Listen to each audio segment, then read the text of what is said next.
Hi, my name is Rosa Perez and I am in discussion section A11. I identify as a Hispanic woman who comes from a multicultural family.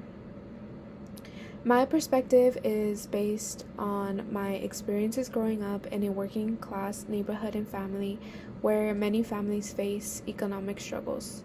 This class has helped me gain a better understanding of how historical systems of labor and race continue to influence communities like mine today.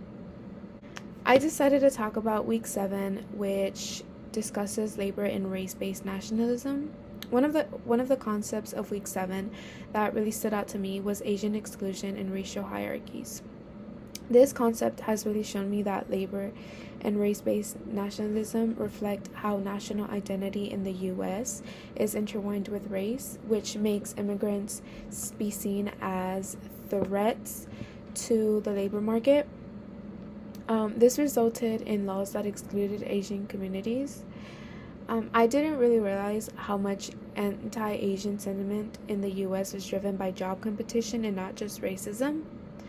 It has also brought to light that immigration laws were never really about controlling borders, but instead it was about controlling who was in the US.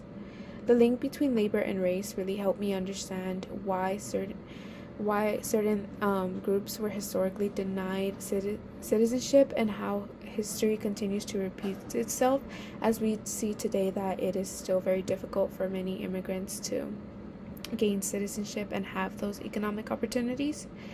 Um, in Dr. Sasky's lecture on the Chinese Exclusion Act of 1882, she revealed how Asian immigrants were portrayed as unassumably and a threat to white worker wages.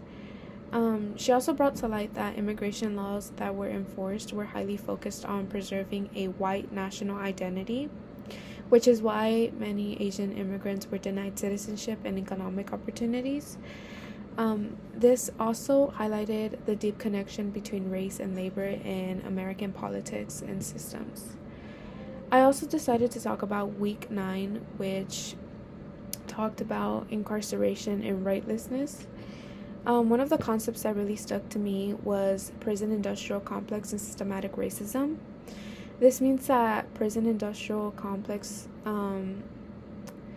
describes the growth of incarceration systems, which is driven by economic and political interest, which affects brown and black communities in harmful ways. Mass incarceration was never really about crime and punishment. Instead, it was a system of racial control, which rooted in practices of slavery and segregation.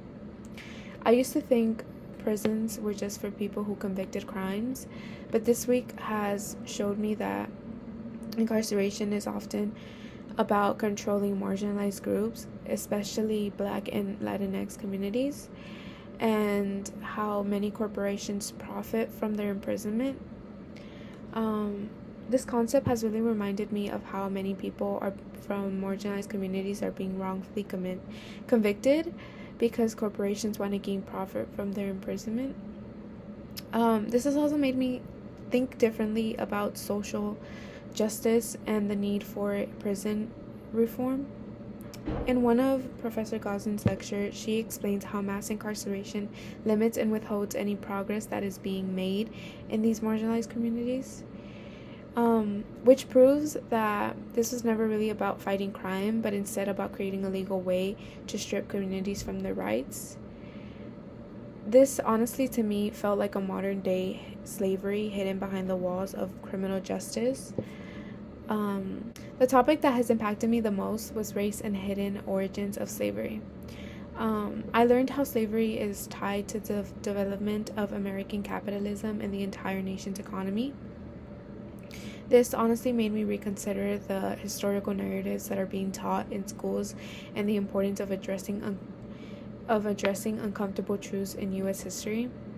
I plan to continue learning about the truths of history and teaching what I learned to others. I also plan to help others by advocating for them and really advocating for what's right instead of accepting this reality.